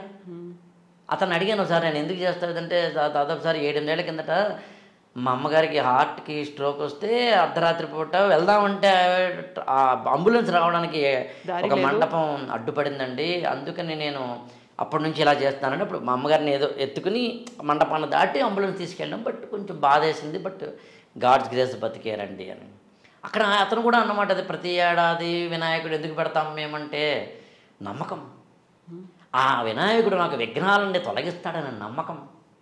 ఆ దేవదేవుడు నా ఇంటిలో నాకు బుద్ధిని సిద్ధిని ఇస్తాడని నమ్మకం. లాభక్షేమాలను పుత్రులుగా ఇస్తాడని నమ్మకం. నేను ఏమంటానంటే భగవంతుడిలో శక్తి ఉందో లేదో నాకు తెలియదు, కానీ నమ్మకంలో శక్తి ఉంది. అందుకు నువ్వు వినాయక మండపాన్ని దగ్గరికి వెళ్ళినప్పుడు అక్కడ ఎన్నైనా సరే నువ్వు ఉన్నవి పక్కన పెట్టి ఒక అనుక్షణం అరక్షణమైనా సరే ఆ వినాయకుడి మీద మాత్రమే దృష్టి పెట్టి నీ మొత్తం లోపల ఉన్న నిబిడీకృతమైన నిద్రాణమైన శక్తిని జాగృతపరుచుకొని ఒక అరక్షణం ఈయన నాకు విఘ్నాలు పోగొడతాడు అనుకో, పోగొడి తీరుతాడు. నమ్మకం నీలో ఉంది, నువ్వు నమ్ముతున్న దేవుళ్ళో ఉంది, నువ్వు నమ్మాల్సిన ఆచారంలో ఉంది. ఈ ఆచారాలు సంప్రదాయాలు ఇలా చూడమని చెప్పడంలో ఉంది తప్ప మరొకటి కాదు. సో అందుకని నేనేం చెప్పదలుచున్నాను మీకు ఒక్క మాటలో అంటే, మనకి పురాణాలు ఏవైతే ఉన్నాయో అవి కథన రూపంలో చెప్తాయి. ఇప్పుడు కథన రూపంలో చెప్తాయి కాబట్టి మళ్ళీ మీరు టాపిక్ వినాయకుడు అన్నారు కాబట్టి దానికి కన్ఫైన్ అవ్వాలి. కాబట్టి నేను వినాయకుడికి సంబంధించి ఇప్పుడు డబ్బు అనగానే మనకు ఒక లక్ష్మీదేవి దేవుడిగా పెట్టుకున్నాం. చదువు అనగానే సరస్వతీదేవి, చదువులంటే సరస్వతి, శక్తి అంటే పార్వతి, సృష్టి అంటే బ్రహ్మ, స్థితి అంటే విష్ణుమూర్తి, లయకారుడు అంటే శివుడు. ఇట్లా మీరు దేవతలందరూ దేవుళ్ళందరూ ఏదో ఒక గుణానికి ఒక ఎనర్జీకి ఉపయోగపడుతుంది. నన్ను ఏమంటారంటే టెంపుల్ అంటే ఏంటి, సింపుల్గా ఈక్వేషన్ చెప్పండి అని ఒకసారి నన్ను ఎవరు అడిగారు ఏదో ఒక సభలో. ఏం లేదు, మొత్తం ప్రపంచంలో ద మోస్ట్ నెగిటివ్ ఎనర్జీని కలిగింది ఏదైనా ఉందంటే అది హాస్పిటల్. హాస్పిటల్లో లోపలికి వెళ్ళేవారు రోగార్తులైతే కనుక బాధలో వెళ్తారు, లోపల ఉన్నవాళ్ళు రోగులు బాధల్లో ఉంటారు, వాళ్ళని చూడ్డానికి వెళ్ళేవాళ్ళు కూడా బాధలోనే ఉంటారు. అన్ని బాధలు, అన్ని వేదనలు, అన్ని కన్నీటి మయంతో కూడిన ఒక నెగిటివ్ వైబ్ కలిగినది హాస్పిటల్. ఇప్పుడు తిరగేయండి, లోపలికి వెళ్ళేవాడు ఆ ఎనర్జీ నాకు వస్తుంది, ఆ శక్తి నాకు వస్తుంది, నా కష్టాలన్నీ తీరిపోతాయి, నా బాధలన్నీ తీరిపోతాయి, నా ఆవేదనలన్నీ తీరిపోతాయి, నా అత్యద్భుతమైన జీవితం బాగుపడబోతోంది అనేది ఒక పాజిటివ్ వైపుతో లోపలికి వెళ్తాడు ఆశావహ దృక్పథంతో. బయట నుంచి వచ్చేవాడు అమ్మా ఎంత ఆనందంగా ఉందో, అబ్బా ఏం దర్శనం కలిగిందో, ఆ దర్శనం కలగడంతో ఎంత ఆనందం వేస్తుందంటే నాకు అత్యద్భుతమైన ఆనందం, నాకు అంత ఆనందం కాదు యాక్చువల్గా, నా కష్టాలన్నీ తీరిపోయి అని ఛాతీ వెడల్పు పెట్టుకుని బయటకు వస్తాడు, వెన్నుపాము నిటారుగా పెట్టుకు వస్తాడు. ఎక్కడ జరుగుతుంది? టెంపుల్లో జరుగుతుంది, గుడిలో జరుగుతుంది, ఒక శక్తి కేంద్రం. ఎగ్జాక్ట్లీ, గుడి అనేది ఒక శక్తి కేంద్రం, ఒక పాజిటివ్ వైబ్. అందుకు నేను ఏమంటానంటే, నేను ఏం చెప్పదలుచానంటే నువ్వు ఇలా నమ్మి వెళ్ళమని చెప్పడమే నా ఉద్దేశం. ఇలా నమ్మి వెళ్ళు, ఇలా నమ్మి వెళితే నీకు జరుగుతుంది, ఇలా నమ్మకం నీలో ఉంది, నీ సబ్కాన్షియస్ మైండ్లో ఉంది. నీకు ఈ నమ్మకాలు ఏర్పరిచేందుకు వీలుగా దాన్ని నిర్మాణం చేశారు. మనకి మామూలుగా కాలేజీలు ఎలా ఉంటాయి, ఒక లైబ్రరీ తోటో లేకపోతే అక్కడ ల్యాబ్ తోటో లేకపోతే అక్కడ పచ్చని మొక్కలతోటో ఉంటే అడ్వాంటేజ్ ఏంటి, చదువుకోవాలనే కోరిక కలుగుతుంది. అలా కాకుండా ఈ పక్కన ఒక చిన్న పబ్బు పెట్టి ఆ పక్కన అందులోనే కాలేజ్ క్యాంపస్లు ఇవన్నీ పెడితే ఎలా ఉంటుంది, చదువుకోవాలనేది పోతుంది. మామూలుగా కాలేజీ స్టూడెంట్స్ని ఎవరైనా ఏదో అలా మంచి నీట్గా డ్రెస్, నీట్గా యూనిఫామ్ నీట్ షేప్డ్ ఎందుకంటారు, నీ యొక్క బాడీ లాంగ్వేజ్లో, నీ యొక్క డ్రెస్సింగ్లో నీకు తెలియకుండా నీ ఇన్నర్ ఫీలింగ్స్ దాగి ఉంటాయి. అందరూ గుడికి వెళ్ళేటప్పుడు మంచి బట్టలు వేసుకుంటాం, గుడికి పండగ వచ్చినప్పుడేమో మంచి మంచి డ్రెస్సులు వేసుకుంటాం, తలారా స్నానం చేస్తాం, ఇల్లంతా అలుకుతాము, మామిడి మారేడు అని చెప్పాను చూడండి, అవన్నీ కలిపి అత్యద్భుతమైన పత్రి లేకపోతే కనుక తులసి లాంటి వాటితో చేస్తూ ఉంటాం. అలా అన్నింటికి అంటే లక్ష్మికో లేకపోతే సరస్వతికో లేదా ఎలాగైతే ఒక్కొక్క శాఖలు ఇవ్వబడిన, డిపార్ట్మెంట్లు ఇవ్వబడిన లాగా నాకు తెలిసి ఆదిమ ఋషికి, మన ప్రాచీనమైన మానవుడికి, భారతీయుడికి అంటే తరం తరం నిరంతరం లోపలికి వెళితే మీ నాన్నగారు నాన్నగారు మన తల్లి అలా వెళ్తే కనుక పైకి వెళ్ళేసరికి కొన్ని వందల సంవత్సరాల కిందట ఒక వ్యక్తికి, మానవుడికి విఘ్నాలను పోగొట్టే ఒక దేవుడు కావాలి అనిపించింది. విఘ్నాలను పోగొట్టే ఒక దేవుడు కావాలి అనిపించినప్పుడు అలాంటి విఘ్నాలను పోగొట్టే వ్యక్తి జననానికి సంబంధించింది, అంటే గణనాథుడి యొక్క జననానికి సంబంధించి. మామూలుగా ఏదో ఒక పురాణంలోనే ఎక్కడ ఉండాలి కదా, ఫస్ట్ ఎక్కడ ఉండాలి కదండి, ఒక ఆది అనేది ఉంటుంది. గణపతి యొక్క జననానికి సంబంధించి 3 పురాణాలు చెప్తాను. వాయు పురాణం, వరాహ పురాణం, బ్రహ్మవైవర్త పురాణం. బ్రహ్మవైవర్త పురాణము ఇది చెప్పినప్పుడు మొత్తం యాక్చువల్గా పురాణాలు 18 అండి. మామూలుగా ఏంటంటే భవిష్య పురాణము, భాగవత పురాణము, మత్స్య పురాణము, మార్కండేయ పురాణము, బ్రహ్మ పురాణము, బ్రహ్మాండ పురాణం, బ్రహ్మవైవర్త పురాణం, విష్ణు పురాణం, వామన పురాణం, వరాహ పురాణం, వాయు పురాణం, అగ్ని పురాణం, నారద పురాణం, పద్మ పురాణం, లింగ పురాణం, గరుడ పురాణం, కూర్మ పురాణం, స్కాంద పురాణం అని 18 పురాణాలు. అష్టాదశ పురాణాలు. ఈ అష్టాదశ పురాణాలు 18 పురాణాల్లో 6x3 కేటగిరీలు ఇవి. తామస పురాణాలు, రాజస పురాణాలు, సాత్విక పురాణాలని. తామస పురాణాలన్నీ శివుడికి బేస్ అయి ఉన్నవి, శివుడు మాత్రమే ఉంటాడని కాదు. రాజస పురాణాలన్నీ విష్ణుమూర్తిని బేస్ అయి ఉంటాయి. సాత్విక పురాణాలన్నీ బ్రహ్మ, కొంతవరకు అగ్నిదేవుని బేస్ అయి ఉంటాయి ప్రధానంగా. వీటిలో చిన్న చిన్న కేటగిరీస్ ఉన్నాయి, వేరియేషన్స్ ఉన్నాయి. అది నేను పురాణాలు అనే టాపిక్ని మీరు మాట్లాడతానంటే నాకు అవకాశం ఇస్తే ఆ రోజు చూద్దాం. అది మినహాయిస్తే మీరు నమ్మరు. బ్రహ్మవైవర్త పురాణం మనకి సాత్విక పురాణాల కిందకు వస్తుంది. వరాహ పురాణం రాజస పురాణాల కిందకు వస్తుంది. వాయు పురాణం తామస పురాణాల కిందకు వస్తుంది. మామూలుగా శివుడు ఇవన్నీ కూడా తామసత్వాన్ని కలిగి ఉంటాయి. శైవతత్వాన్ని గురించి చెప్పినప్పుడు మనం ఇప్పుడు మాట్లాడదాము. అంటే 3 పురాణాల కేటగిరీస్ వేరని చెప్పడం నా ఉద్దేశం. కథలు ఉన్నాయని చెప్పడం నా ఉద్దేశం. వినాయకుడి జననానికి సంబంధించిన వేరు వేరు కథలు ఉన్నాయని చెప్పడం నా ఉద్దేశం. కథలు వేరైనా, కథనం వేరైనా, అల్టిమేట్ చెప్పే పాయింట్ ఒకటే అని చెప్పడం నా ఉద్దేశం. అంటే చెప్పే విధానం, వేదవ్యాసుడు మనందరికీ ఆ పురాణాలను అందించేటప్పుడు ఒక్కొక్కరికి ఒక్కొక్క విధంగా అర్థమవుతుంది. ఇప్పుడు మనందరి వాళ్ళ ఇక్కడ కూర్చొని మాట్లాడుతున్నాం, కెమెరా ఉంది, ఐ డ్రీమ్లోంచి మాట్లాడుతున్నాం, ఇక్కడ వ్యూవర్స్కి అనుగుణంగా మనం మాట్లాడతాం. ఇవే మాట నన్ను ఒక టెంపుల్లో మాట్లాడమంటే, ఇప్పుడు నన్ను ఒక టెంపుల్లో మాట్లాడమంటే నేను మాట్లాడే భాష కొంచెం మారుతుందిగా. కూర్చునే వాళ్ళని బట్టి నా భాష మారాల్సిందే. వేవ్ లెంత్ అంటారు, అక్కడ ఆ భాష మారాల్సిందే కదా. మీరు కొంచెం క్లోజ్గా అబ్జర్వ్ చేస్తే, ఇప్పుడు నేను ఇవాళ మీతోటి మాట్లాడడానికి పెట్టుకున్న నియమాల్లో అపభ్రంశ రూపాలను ఉంటాయి. అపభ్రంశ రూపాలు అంటే మామూలు మనకు చెప్పాలంటే మాట్లాడకూడని పదాలు. మాట్లాడకూడని పదాలు కాబట్టి మాట్లాడలేదు ఇక్కడ. అంటే బూతులు కావు, చిన్న చిన్న పదాలు. సభా మర్యాద అంత అద్భుతంగా చెప్పారు. ఆ సభా మర్యాద పదాలు ఇక్కడ మాట్లాడకూడదు డిసైడ్ అయ్యాను నేను.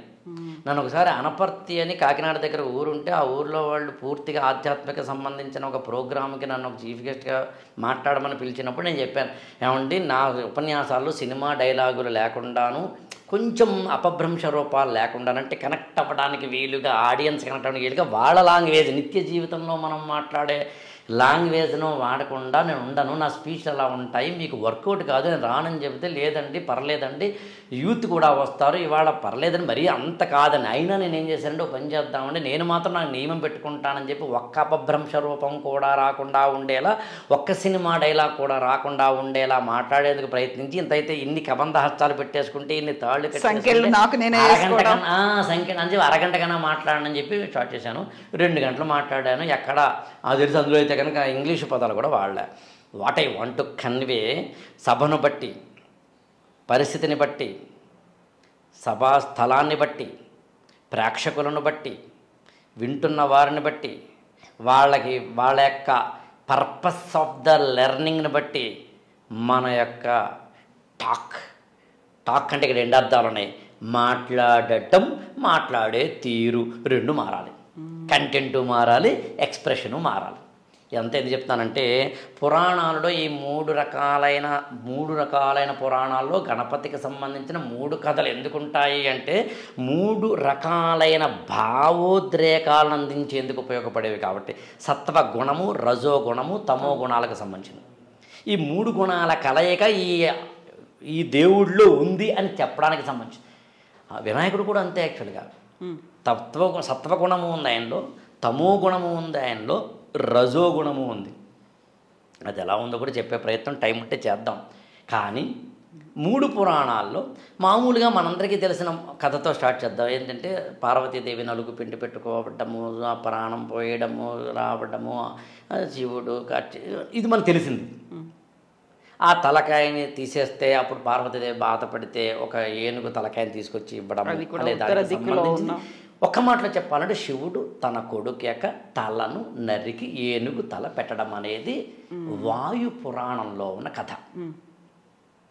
అదే మీ కనుక ఒక్కసారి బ్రహ్మవైవర్త పురాణంలోకి వెళితే, బ్రహ్మ విష్ణు మహేశ్వరులు 3 మానవాళికి గణాధిపతుడి అంటే విఘ్నాలు లేని ఒక మనిషి జీవితం ఉండాలన్న ఉద్దేశంతో ఒక దేవుణ్ణి, గణనాయకుణ్ణి, విఘ్నాధిపతిని ఏర్పరిస్తే బాగుంటుంది అనుకున్నప్పుడు పార్వతీదేవి కడుపున పుట్టిన పుత్రుడే ఈ గణాధిపతి, ఈ విఘ్ననాయకుడు అవుతారు.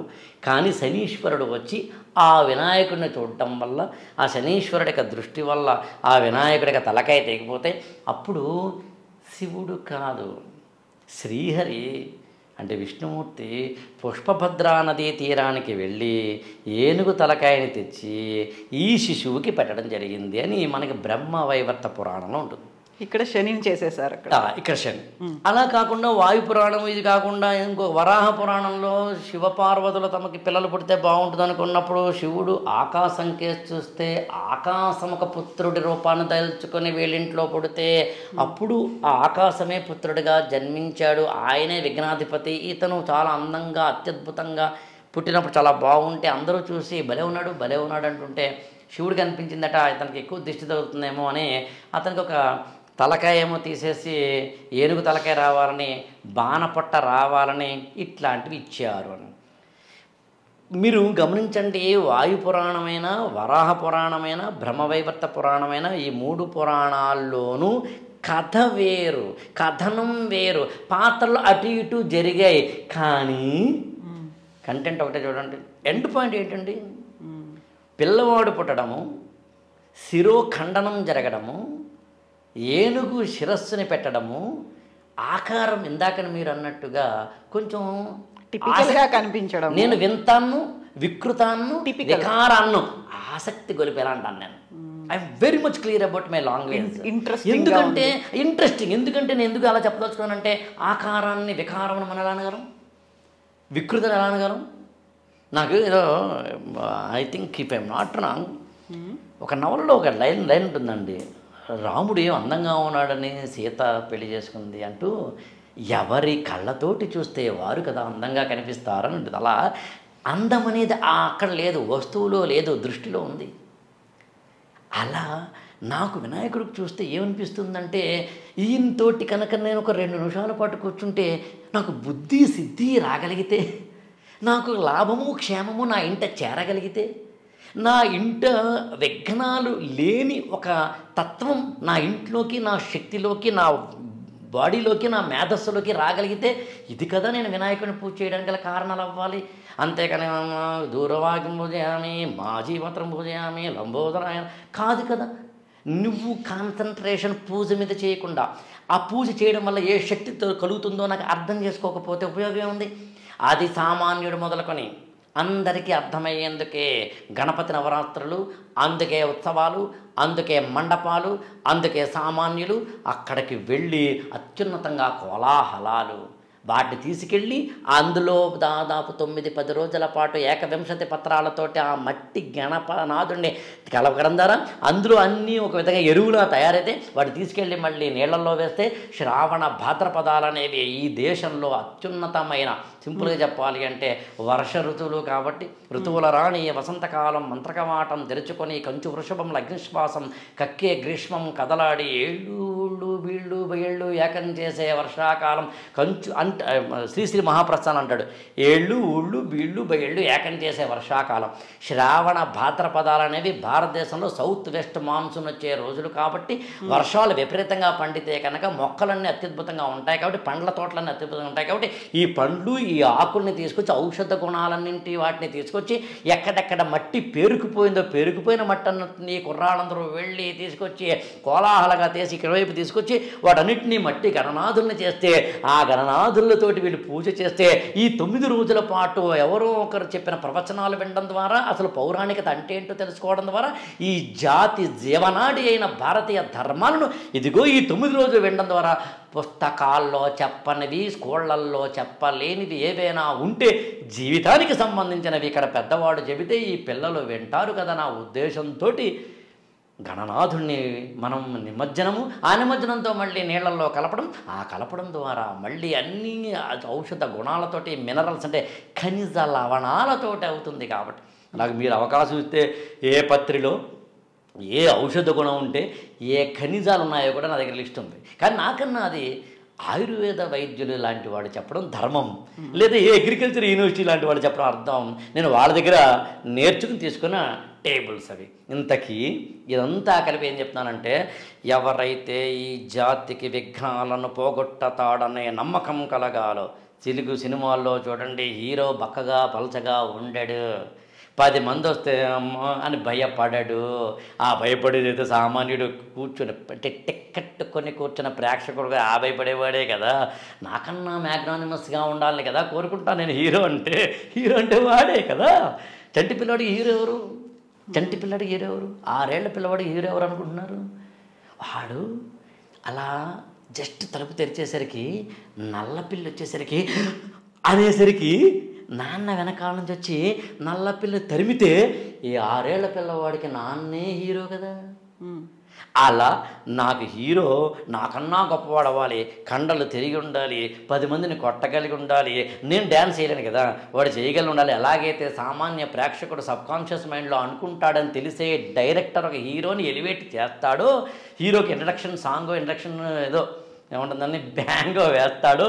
అలా ఈ జాతికి నువ్వు ఏ పని చేస్తున్నా ఏడుస్తూ కూర్చోకుండా, అవుతుందో లేదో అని ఆత్మవిశ్వాసము లేకుండా, నువ్వు కంగారు పడిపోకుండా, నిరాశలో మునిగిపోకుండా, కాలు గడప దాటకుండానే కాశీకి వెళ్ళగలనా అని నీలోనే నువ్వు భయపడిపోకుండా, ఎగ్జామ్ ఇంకా కట్టకుండానే పాస్ అవుతానా అని భయాలు లేకుండా, వ్యాపారం ఇంకా స్టార్ట్ చేయకుండానే నష్టాలు వస్తాయేమో అని నిరాశలో పడిపోకుండా, పెళ్ళి అవ్వకుండానే ఏమవుతుందో అని బాధపడకుండా ఉండే ఒకానొక నిరాశ, నిస్పృహ, నెగిటివిటీ అన్నిటినీ పోగొట్టేందుకు ఒక గణనాథుడు కావాలని, ఒక విఘ్నాధిపతి కావాలని బ్రహ్మ విష్ణు మహేశ్వరులందరూ కూర్చొని మీటింగ్ పెట్టుకుని నీకోసం ఒక దేవుడిని తయారు చేస్తున్నప్పుడు ఆయన కథలో విఘ్నాలు ఉండాలి, విఘ్నాలు తొలగించబడాలి.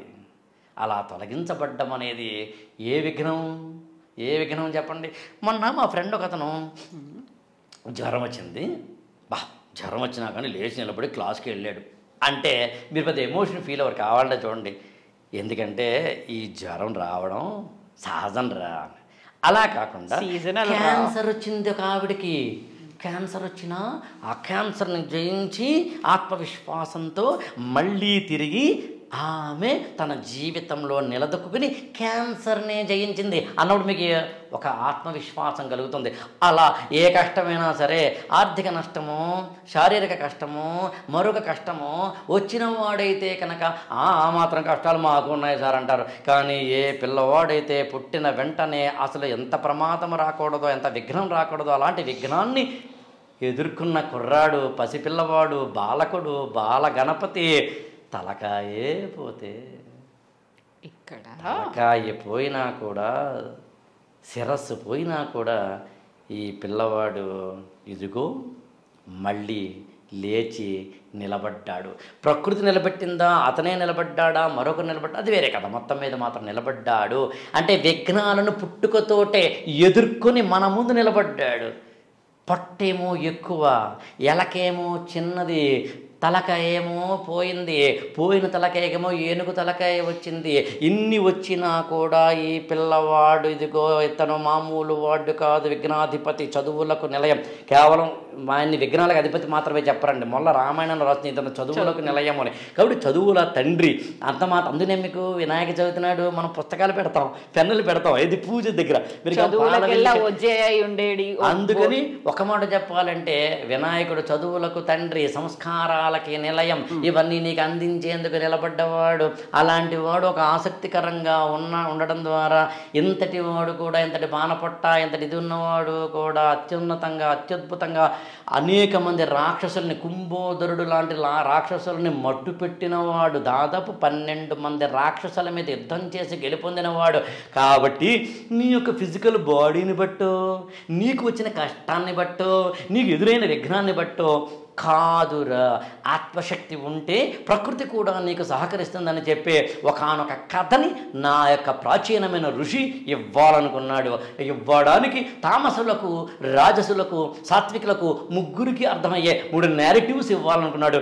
మనం చూడండి, తెలుగు సినిమా డైరెక్టర్లు ఏం చేస్తారంటే హీరోని బట్టి కాస్త నేరేషన్ మారుస్తారు, ప్రొడ్యూసర్ని బట్టి నేరేషన్ మారుస్తారు, ఓటీటీని బట్టి నేరేషన్ మారుస్తారు. ఇక్కడ కూడా అలా చేశారని, కానీ నా ప్రాచీనమైన ఋషులు అంత గొప్పవాళ్ళని, నువ్వు బాగా బతకడానికి వాళ్ళు తమ జీవితాలను అంకితం చేశారని, తమ జీవితంలో ఉన్న సారాన్నంతటినీ పుస్తకాలు చదవడం ద్వారా మీకు ఇచ్చారని, వాళ్ళని జస్ట్ తాలిబాన్తో పోల్చకూడదని, వాళ్ళని జస్ట్ పైపైన అర్థాలతోటి ఉండకూడదని నేను చేతులెత్తి వినమ్రంగా విజ్ఞప్తి చేస్తున్నాను. అంతేగాని మా వాడు చాలా గొప్ప అని అహంకారంగా చెప్పట్లేదు. ఎందుకంటే నీ మనసు నేను మార్చాలి అనుకున్నప్పుడు నేను వినమ్రంగానే చెప్పాలి. నా జాతి గుండెల్లో ఉన్న ధ్వనిని ప్రతిధ్వనింపచేయాలి నీ గుండెల్లో అన్నప్పుడు నేను చాలా సాత్వికంగా చెప్పాలి. నా భాష చాలా మార్దవంగా ఉండాలి. నేను నీకు చాలా అందంగా చెప్పగలగాలి. నా హృదయంలో ఆర్ద్రత, నా గుండెల్లో ఒక చిన్న ఆసక్తి, తపన, కృషి నీ ముందు పెట్టగలగాలి.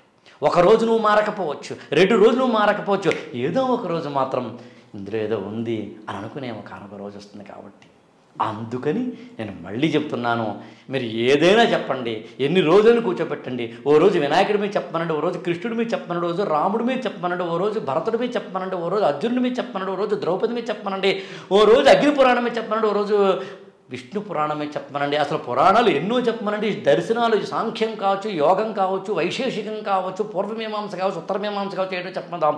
లేకపోతే అల్లసాని పెద్దన మను చరిత్రలో స్వారోశేష మను సంభవం గురించి చెప్తున్నప్పుడు ఎందుకు ఒక్క మాటలో చెబుతాను, ఎందుకు మను చరిత్ర రాసినప్పుడు ప్రబంధాలలో ఏముంటుంది అన్నప్పుడు ఆశ్చర్యపోతారు. చెబితే మీరు పెద్దగా ఏం చెప్పడం. ప్రవరుడు అనే ఒక ఆయన పెళ్ళైన వాడు వెళతాడు. పెళ్ళైన వాడు వెళ్ళినప్పుడు వరుదునని అమ్మాయి అతను ప్రేమిస్తుంది. నేను ప్రేమిస్తున్నాను అంటే నాకు ఆల్రెడీ పెళ్ళయింది, నన్ను ముట్టుకోకు అంటాడు. ఇది కథ యాక్చువల్గా. తర్వాత ఏముందో మనం ఆ ప్రబంధం చెప్పుకునే రోజు వచ్చినప్పుడు చెప్పుకుందాం. కానీ పాయింట్ ఏంటంటే, ఎందుకు అల్లసాని పెద్దన మను చరిత్రలో ఆ ఒక పరస్త్రీ దాని గురించి చెప్పాడు అంటే, ఆ రోజుల్లో కృష్ణదేవరాయల వారి కాలంలో బహుభార్యత్వం ఎక్కువగా ఉంది. ఆ రోజుల్లో వేశ్యా వృత్తి ఎక్కువగా ఉంది.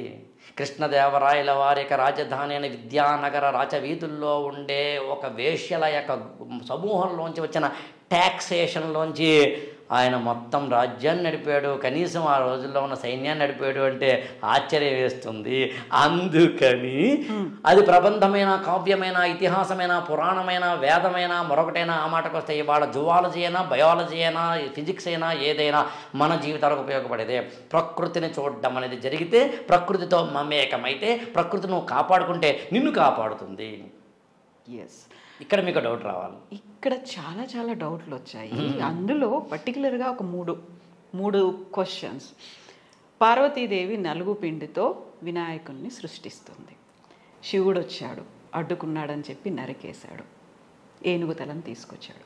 అసలు పార్వతీదేవి ఒక సృష్టించింది, ఒక బాలకుడు ఉన్నాడు, ఆ విషయం లయకారకుడైనటువంటి శివుడికి తెలియదా? దేవుడు అన్నీ తెలుస్తాయి, చీమ కూడా శివుడి ఆజ్ఞ లేనిది కుట్టదు. ఎందుకు తెలుసుకోలేకపోయాడు? అంత కోపం ఎందుకు? చిన్న బాలుడు, దేవుడు ఆయన, చిన్న బాలుడు అడ్డుకున్నాడని కోపంతో తల నరికేస్తాడా? ఎవరైనా అవ్వచ్చు. మూడవది, నరికేశాడు, మళ్ళీ దేవుడే కదా, ప్రాణం పోయొచ్చు కదా, వెతికి వెతికి ఏనుగు తలను తీసుకొచ్చి పెడతాడా? ఏంటి అసలు ఇది? దీని వెనకాల లాజిక్ ఉందా? నేను యాక్చువల్గా మీరు అడిగిన వాటిలో మూడవ దానికి ఇప్పుడు చెప్పగలను. మొదటి రెండింటికి చెప్పాలి అంటే మీరు నాకు పురాణాలలో ఉండే గుణగణాల వివరణ అని ఒక టాపిక్ మనం తీసుకోవాలి. అండ్ ఎందుకంటే గుణగణాలు అని ఎందుకంటున్నామంటే అదే శివుడు ఒక్కొక్కసారి రౌద్రంగా ఉంటాడు, అదే శివుడు ఒకసారి ఏమో శాంతంగా ఉంటాడు, అదే శివుడేమో ఒక్కోసారి బ్రహ్మకేమో సబార్డినేట్గా ఉంటాడు, అదే శివుడేమో విష్ణుమూర్తికేమో సుపీరియర్గా ఉంటూ ఉంటాడు. ఇవన్నీ ఇందాక నేను ఈ ఎపిసోడ్ బిగినింగ్లో చెప్పినట్టుగా వాచ్యార్థం దగ్గర ఆగిపోవద్దు. దాని యొక్క లెక్సికల్ మీనింగ్ కాకుండా ఇన్నర్ మీనింగ్, అది ఓ మర్మం ఏంటి, ఇక్కడ నేను అన్నీ చెప్పడం ఇక్కడ సాధ్యం కాదు. చెప్పాలంటే నేను మళ్ళీ చెప్పాను కదా గుణగణాలు పెట్టుకో తప్పదు డెఫినెట్గా. కానీ ఏనుగు తలకాయ ఎందుకు చెప్తాను. ఏనుగు తలకాయని ఎందుకు పెట్టాలి మళ్ళీ చెప్పడానికి నేను ఏం చేస్తానంటే, ప్రకృతితోటి మనిషికి ఉన్న మమేకత్వం తెలుసుకుంటే అర్థమవుతుంది. మామూలుగా ఇవాళ మనం ఎన్విరాన్మెంటల్ డే అని చేస్తాం. మీరు ఎప్పుడైనా దువ్వెంతో దూకున్నారా? దూకుంటారుగా. దువ్వెని ఎలా కనిపెట్టాడు తెలిసిన మానవుడు, మీరు చెప్తే ఆశ్చర్యపోతారు. గొల్లభామ ఉంటుంది, గ్రాస్ హాపర్ అంటారు ఇంగ్లీష్లో. గొల్లభామ అనేది మిడత కూడా అంటారేమో కొన్ని ఏరియాల్లో. అది నడిచేటప్పుడు ఎలా నడుస్తుందో, చీమ నడిచేటప్పుడు ఎలా నడుస్తుందో, అలా నడకని అర్థం చేసుకున్న ప్రాచీనమైన మానవుడు తలలో ఉన్న పేలు లాంటి వాటిని తీసేందుకు వీలుగా ఉండే ఆ ఆకారాన్ని ఇలా తయారు చేస్తూ దువ్వెన వచ్చింది. స్ట్రా ఉంది కదా, స్ట్రాని సీతాకోక చిలుక తన యొక్క తొండంలా అనిపించే ఒక చిన్న ఇది ఉంటుంది, అది ఓపెన్ చేసి పూలల్లోంచి తీసుకుని తాగుతుంది. అక్కడి నుంచి వచ్చింది. ఉయ్యాలంటే చిన్నప్పుడు మీరు పిల్లల్ని ఉయ్యాల ఆడించారు కదా, అసలు ఉయ్యాల క్రెడిల్ అంటాం కదండి. ఎక్కడ చూసి అనుకుంటున్నారు? వడ్రంగి పెట్టల్లాంటి పక్షులు ఇలాగా, కొన్నేమో పక్షులు ఏం చేస్తాయంటే చెట్ల కొమ్మల్లో పెట్టుకుంటాయి, కొన్ని పక్షులేమో చెట్ల కొమ్మలకి వేలాడుతూ పెట్టుకుంటాయి. చెట్ల కొమ్మలకి వేలాడే కొన్ని పక్షుల గూడులను చూసి మానవుడు ఉయ్యాల తయారు చేసుకున్నాడు. మీరు ఇవన్నీ చెప్తే ఏమవుతుందంటే, అంటే ప్రత్యేకంగా ఓ రోజు వీళ్ళందరూ కూర్చుని అవి చేశారా? కాదు, కొంతకాలంగా అబ్జర్వేషన్ ద్వారా. ఎవ్రీథింగ్ అబ్జర్వేషన్ అండి. మనందరం కూడా అబ్జర్వేషన్ ద్వారా మాత్రమే అడుగులు ముందుకేస్తాం. అసలు మీరు నమ్మరు, మానవుడు ఇలా అనేకమైన తయారు చేసుకున్నాడు. చెప్తూ వెళ్తే మళ్ళీ టైం సరిపోదు. కానీ అందునే human being or science is nothing but nature's copycat అంటారు. కాపీ క్యాట్ అనే ఇడియం కూడా మనిషి తయారు చేసుకున్నది, కాపీ చేసే పిల్లి నుంచి. పిల్లలు పిల్లిని విపరీతంగా అనుకరిస్తాయి. మొత్తం జంతు జాతుల్లో అది ఒకటే ఎక్కువగా అనుకరిస్తుంది. దాని తర్వాత మళ్ళీ మంకీ, అందుకనే మంకీ సీ మంకీ డూ అని ఇంగ్లీష్లో ప్రోవెర్బ్ లేదా ఇడియం ఉంటుంది. అలా ఎందుకు చెప్తాను ఇదంటే, పిల్లల్ని కోతిలా పెంచుకుంటుంది. కంగారు జంతువు కూడా ఇలా పెంచుకోవడం అనేది చూడడం ద్వారానే పొలాలలో పనిచేసే ఆనాటి స్త్రీలు పిల్లల్ని పెంచుకున్నప్పుడు వాళ్ళ నడుము కట్టు ముందు కట్టు పెట్టుకోవడం అనేది తెచ్చుకున్నారు. ఇవాళ మన రాడారు సోనారు లాంటివి ఏవైతే ఉన్నాయో, రేడియో డిటెక్షన్ రేంజింగ్ అని చెప్పి, అలాగే సోనార్ అంటే సౌండ్ నావిగేషన్ రేంజింగ్ అని చెప్పి మనం తెచ్చుకున్నది గబ్బిలాలలో ఉన్న సూపర్ సోనిక్ వేవ్స్ నేర్చుకున్నాం. గబ్బిలాలలో ఉన్న సూపర్ సోనిక్ వేవ్స్ అనే దాన్ని 1920 ఆ ప్రాంతంలో ప్రొఫెసర్ హ్యాట్రిడ్జ్ అని ఆయన first time super sonic waves తోటి ఇవి తమ యొక్క కళ్ళు కనిపించాల్సిన అవసరం లేదు, ఎక్కడ ఏమి ఉండాల్సిన అవసరం లేదు, చూస్తూ వెళ్తాయి. ఇలా చెప్పుకుంటూ వెళ్తాము. జంతు శాస్త్రం మీద ఒకటి పెట్టుకోవచ్చు. అందునే మీకు కానీ మన ఐ డ్రీమ్ వర్క్ అని కోరేది అదే. బయాలజీ తెలిసిన ఒక ప్రొఫెసర్ని కూర్చోబెట్టండి, బయాలజీని వాళ్ళ జీవితంతో అప్లై చేయమనండి. జువాలజీ జంతువులన్నింటిలోంచి ఏదో ఒక గుణం మనం నేర్చుకోవచ్చు. భాగవతంలో అజగరోపాఖ్యానం ఉంటుంది, ఏ జంతువు నుంచి ఏం నేర్చుకున్నాడని చెప్పేది. అది మళ్ళీ భాగవతం ఎపిసోడే చెప్పుకుందాం. పాయింట్ అలా ఏంటంటే, మీరు ఏం అడిగారు పాపం, వినాయకుడి గురించి అడిగారు. నేనేం చెప్పాను, మనిషట ప్రపంచంలో ఉన్న తన చుట్టుపక్కల ఉన్న వాటిని అబ్జర్వ్ చేసి వాటిని ఆధారం చేసుకుని తన జీవితానికి అన్వయించుకుంటాడు. అలా మనిషికి జంతు జాతుల్లో మోస్ట్ రెలవెంట్ నియరెస్ట్ యానిమల్ ఏనుగండి. ఎలా నేను చెప్పేది కాదు, జువాలజీ ప్రొఫెసర్ని అడగండి. మాతృస్వామ్య వ్యవస్థ మానవుడికి ఫస్ట్ స్టార్ట్ అయింది. అంటే ఆడవారి యొక్క డామినేషన్ తోటి కూడిన స్త్రీలకు గౌరవం ఇచ్చే ఒకనొక మ్యాట్రీ లోకల్ లేదా మ్యాట్రీ లీనియల్ లేదా మ్యాట్రియార్కియల్ సొసైటీలోంచి మానవ జాతి పుట్టింది. ఏనుగులలో మ్యాట్రియార్కీ ఉంటుంది, కావాలంటే చెక్ చేసుకోండి. మెమరీ, మనిషికి ఎంత మెమరీ ఉంటుందో ఏనుగు అంత ఉంటుంది, ఇంకెక్కువే ఉంటుంది. ఒకసారి ఒక వ్యక్తి కలిస్తే కనుక ఆ వ్యక్తి ఒకసారి చూస్తే కనుక 100 సంవత్సరాల తర్వాత కూడా, అంటే 100 అంటే నా ఉద్దేశం ఎక్కువ సంవత్సరాల తర్వాత కూడా మళ్ళీ ఆ ఏనుగు అతన్ని గుర్తుపట్టేంత మన యొక్క బ్రెయిన్లో ఉన్న న్యూరాన్స్ కన్నా 3 times ఎక్కువగా దాని ఏనుగు ఉంటాయి. అంత మాత్రమే కాదు, మెమరీ ఇవి మాత్రమే కాదు, మస్ట్ అనే పేరుతో ఇంగ్లీష్ పదం ఉంటుంది, ఏనుగులకి వాడతారు. నేను యాక్చువల్గా మన ఇద్దరం ఇవాళ ఎపిసోడ్ చేయడానికి ఐ థింక్ ఒక 10-15 days ముందు టైమ్స్ ఆఫ్ ఇండియాలో ఒక ఆర్టికల్ వచ్చింది. ఎలిఫెంట్స్లో ఉండే కాగ్నిటివ్ నాలెడ్జ్ గురించిను మెమరీ గురించి చెబుతూ అందులో మస్త్ అనే పదం వాడిన ఆర్టికల్ రాసిన ఆవిడ కెన్యాలో అనుకుంటా. అక్కడ ఆవిడ రీసెర్చ్ చేస్తూ మగ ఏనుగుల్లో ఉండే సెక్సువల్ అగ్రెషన్కి ఆ పదం వాడతారు.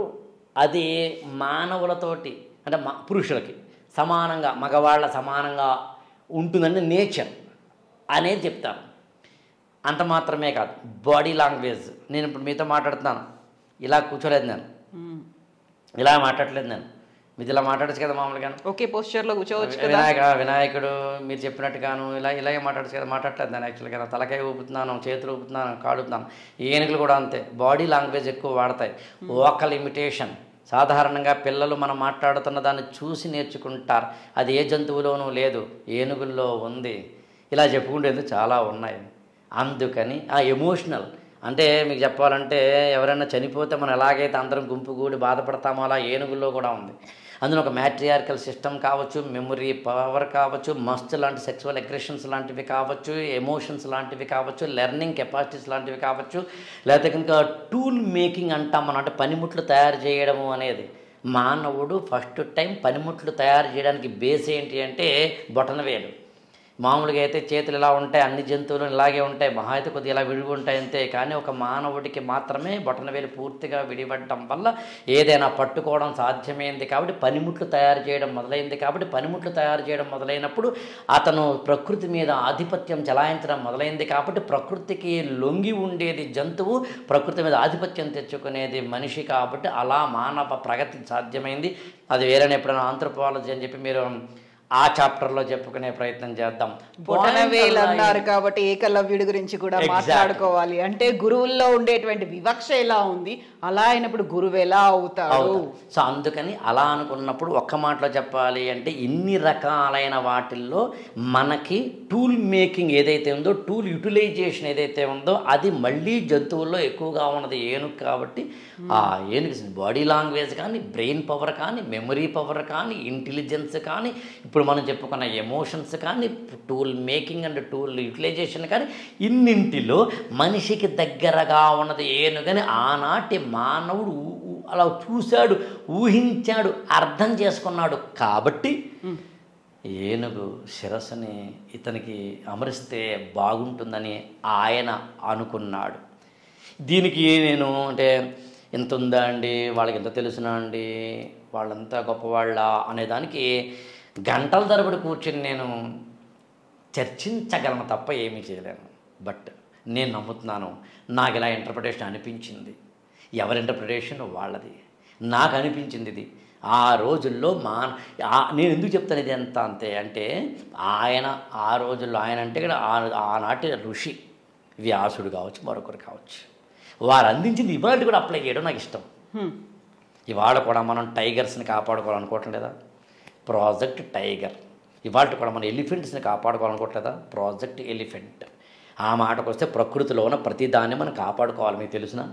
కాకి మీద మాత్రమే ఓ రోజు ప్రత్యేక ఎపిసోడ్ పెడదాం. కాకి కనుక లేకపోతే మన జీవితం చచ్చిపోద్ది. అందులో కాకి గురించి మనం మాట్లాడడం. రాబందులు ప్రపంచంలో ప్రతి సెప్టెంబర్ మొదటి శనివారం నాడు ఇంటర్నేషనల్ వల్చర్ అవేర్నెస్ డే, అంతర్జాతీయ రాబందుల అవేర్నెస్ అంటే ఏదో వాటి యొక్క దినోత్సవం. స్పారో డే ఉంది. స్పారో, మీరు స్పారో గుర్తొచ్చేది కాబట్టి పిచ్చుకలే కదా మీరు అనేది. పిచ్చుకల గురించి చెప్తాను చూడండి. ఇప్పుడు రాబందులు అండి, పిచ్చుకల గురించి చెప్తాను, ముందు రాబందుల గురించి చెప్పనండి. రాబందులు రామాయణంలో జటాయు ఎవరండి? రాబందే కదా. ఆ జటాయు సంపాతి వాళ్ళ నాన్న ఇందాన్ని అనుకోకుండా రెఫర్ చేసిన అనూరుడు. మరి జటాయువు అంటే రాబందుని జటాయువుగా చేసి రామాయణం ఒకసారి చదవండి. జటాయువు సంపాతి రామాయణంలో హెల్పింగ్ నేచర్ తోటి కూడిన పక్షి జాతికి చెందిన వాళ్ళు కనిపిస్తారు. కావాలంటే చూడండి. అంటే రాబందు హెల్ప్ చేస్తోందిరా నీకు, నువ్వు దాన్ని కాపాడరా అని చెప్పడం. అలా కాపాడకపోవడం వల్ల భారతదేశంలో గత 20 ఏళ్ళ, ముఖ్యంగా 15 ఏళ్లలో డైక్లోఫెనాక్ అనే ఒక మందుని విపరీతంగా వాడటం వల్ల, జంతువుల్లో అది వాడటం వల్ల వాటి వల్ల అంటే వెటర్నరీ మెడిసిన్ అది, దానివల్ల జంతువులు చనిపోయిన తర్వాత వాటికి అడేబరాల్లో డైక్లోఫెనాక్ ఉండిపోవడం వల్ల రాబందులు వాటి మీద వాలి అవి తిన్నప్పుడు అవి రాబందులు చచ్చిపోవడానికి కారణమవుతున్నాయని గమనించడం అనేది జరిగిందని చెబితే, రాబందులు లేకపోతే కనుక ప్రతి ఏడాది కళేబరాల మీద ఉన్న వాటి యొక్క క్రిమికీటకాలను పోగొట్టే పరిస్థితి ఉండదు, కళేబరాలనే తినే పరిస్థితి ఉండదు. అలా తినే పరిస్థితి లేనప్పుడు ప్రతి సంవత్సరము మన భారతదేశంలో 6 లక్షల మంది కేవలం క్రిమికీటకాలు ఇప్పుడు చెప్పిన కాజు వల్ల చనిపోతున్నారు అన్నప్పుడు మరి రాబందుకు నువ్వు దండం పెడతావు, గబ్బిలానికి నువ్వు దండం పెడతావు, నిద్దంపు లేత కస్తూరి ముద్దవోలే అంటాడు జాషువా గబ్బిలం అనే కావ్యంలో. అందుకని రాబందు దాని పిచ్చుక అన్నారు కదా, అందుకే పునరుత్పత్తి కేంద్రాలు కూడా పెట్టారు. అదే రాబందుల మీద కాకులు ప్రత్యేకంగా మాట్లాడుకుందాం. కాకుల గురించి చూసాం కదా బలగం సినిమాలో. మరి అది లిమిటెడ్ వర్షన్ అంతే, లార్జర్ పిక్చర్ అనేది ఉంది ఇంకా అంతే. పిచ్చుక అన్నారు కదా, పిచ్చుక 1958లో మావో జెడాంగ్ చైనాలో గ్రేట్ స్పారో క్యాంపెయిన్ అని పెట్టారు. పిచ్చుకలు పంటల్ని అంటే అలా పండిన వెంటనే వచ్చే ఆ ధాన్యాలను తినేస్తున్నాయనేది కంప్లైంట్. దానివల్ల చాలా నష్టం. ఇప్పుడు పంట పండిన తర్వాత తినేస్తే ఎట్లాగా? అందులో పంట పండిన తర్వాత తినకుండా ఉండాలంటే పిచ్చుకలు చంపేయాలని చెప్పి దాదాపుగా 3 ఏళ్ల పాటు పిచ్చుకలు చంపడం అనే ప్రోగ్రామే పెట్టుకున్నారు. గ్రేట్ స్పారో మూమెంట్ దాని పేరు. అలా మొత్తం 3 ఏళ్లలో మొత్తం పిచ్చుకలు లేకుండా చేశారు. అవి ఆకాశంలో అయినా సరే నేలలో అయినా సరే లేకుండా చేశారు. 3 ఏళ్ల తర్వాత 4 ఏళ్ల తర్వాత ఈ పంటలు ఇంకా నాశనం అవ్వడం మొదలుపెట్టినాయి. ఆహార ఉత్పత్తి తగ్గిపోయి దానివల్ల కనీసం 2-3 కోట్ల మంది చనిపోయారు ఒక 2-3 ఏళ్లలో, ఇంకెక్కువ పోనీ. ఎందుకంటే క్రిమికీటకాల వల్ల అసలు వంగడాలు అంటే సీడ్సే పోయి, పంటలే పోయి, ఆ పంటలు పండించిన ధాన్యము పోయి, ఇదంతా పోవడం జరిగింది. ఎందుకంటే ఇంతకాలం క్రిమికీటకాల కంట్రోల్లో ఉన్నాయి. ఎందుకని? పిచ్చుకల వల్ల. అందులో ప్రత్యుత్పత్తికి కూడా పిచ్చుకలు అంటే ఏం చెప్పదొచ్చానండి, ఈ లోకంలో అందరూ కావాలబ్బా, అన్నీ ఉండాలబ్బా, మనుషులే కాదబ్బా, అందరూ మనుషులే అంటాను నేనైతే కనుక. అందరూ కనిపించే ప్రతి జీవరాశిలోను అందులో ఇవాళ మనం ఖచ్చితంగా వైల్డ్ యానిమల్స్ అయినా డొమెస్టిక్ యానిమల్స్ అయినా దేన్నైనా కాపాడుకుంటున్నాం. ఏది ఏమైనా ఒక్క మాటలో చెప్పాలి అంటే చిన్నారి చిట్టెలుకెలా భరించరా లంబోదరా పాపం నీ పెను భారం అన్న ఎలుక నెక్కిన ఏనుగు కథ అయినా చిత్రం కదా అని సిరివెన్నెల సీతారామ శాస్త్రి గారు రాసిన పాటలో సాక్షిగా మీరు ఎలుకను చూసినా బాణ పొట్టను చూసినా అంటే లంబ ఉదరాన్ని చూసినా ఆయన తొండాన్ని చూసినా చిన్ని కళ్ళను చూసినా ఆయన మొత్తం ఆకారాన్ని చూసినా ఆయన విగ్రహ పుష్టిని చూసినా ఆయనకు సంబంధించిన కథల్ని చూసినా ఆ కథల వెనకాల ఉన్న కథనాలని చూసినా ఏదైనా ఆయనకు పెట్టే నైవేద్యాలను చూసినా పత్రిని చూసినా నిమజ్జనాలను చూసినా నిమజ్జనాల వెనకాల ఉన్న ఎన్విరాన్మెంట్ చూసినా ఆ ఎన్విరాన్మెంట్ని కాపాడుకోవాలనే సామాజిక స్పృహ కలగాలని మాత్రం కోరుతూ ఒక్క మాటలో చెప్పాలి అంటే వినాయకుడు అంటే ఇన్ని కథల సారం ఆయన ఉదరంలో ఇన్ని దాచుకున్నాడా అనిపించేంత గొప్ప రహస్యాలు నేను చెప్పినవి. మనకి సిగ్మండ్ ఫ్రాయిడ్ లాంటి వాళ్ళు చెప్పినట్టుగా ఒక ఐస్ బర్గ్ అంటాడు. ఐస్ అంటే ఒక ఐస్ని నీళ్ళలో వేస్తే పైకి ఇంతే కనిపిస్తుంది, లోపల ఎంత ఉంటుంది అన్నట్టుగా నేను కేవలం ఇంతే టిప్ ఆఫ్ ద ఐస్బర్గ్ అంటాం కదా, దాన్ని చెప్పడానికి ప్రయత్నించాను. ఇది ప్యూర్గా వివిధ జువాలజీ అని, ఆంథ్రపాలజీ అని, సోషియాలజీ అని, హిస్టరీ అని, ఎపిక్స్ అంటే పురాణాలని, అంటే మైథాలజీ అని ఇవన్నీ చదివి వాటికి అనుగుణంగా చేసే ప్రయత్నమే తప్ప మరొకటి కాదు. ఆకెళ్ళ గారు, ఇప్పుడు కృష్ణుడి నోట్లో విశ్వాన్ని చూసింది తల్లి, ఇప్పుడు కృష్ణుడి నోట్లో విశ్వాన్ని తల్లి చూసింది. విఘ్నేశ్వరుడి ఉదరంలో కూడా మనం విశ్వాన్ని చూసాం. విశ్వం అంటే కేవలం ఒక భక్తో మనుషులో కాదు. మనం ఇప్పుడు ఏనుగులు ఎలకల గురించి మాట్లాడుకున్నాం, పిచ్చుకలు రాబందుల గురించి మాట్లాడుకున్నాం, ఓవరాల్గా విశ్వం గురించి అంతా మాట్లాడుకుంటే అయినప్పటికీ మనకి బోల్డ్ అని డౌట్స్ ఉన్నాయి. వాటన్నిటి గురించి 360 degreesలో మాట్లాడుకోవాలి, డీకోడింగ్ చేసుకోవాలి, అవి ఇవి అన్నీ మాట్లాడుకోవాలి. సో మనం నెక్స్ట్ ఎపిసోడ్ చేద్దాము, మ్యారేజెస్ మీద మాట్లాడుకుందాం. ఎందుకంటే ఇప్పుడు మీరు స్టార్ట్ చేసిన ఈ ఫస్ట్ ఎపిసోడ్లో శేషంగా మిగిలిపోయాయి, వాటిని కంటిన్యూ చేసుకోవాల్సిన అవసరం అయితే ఉంది.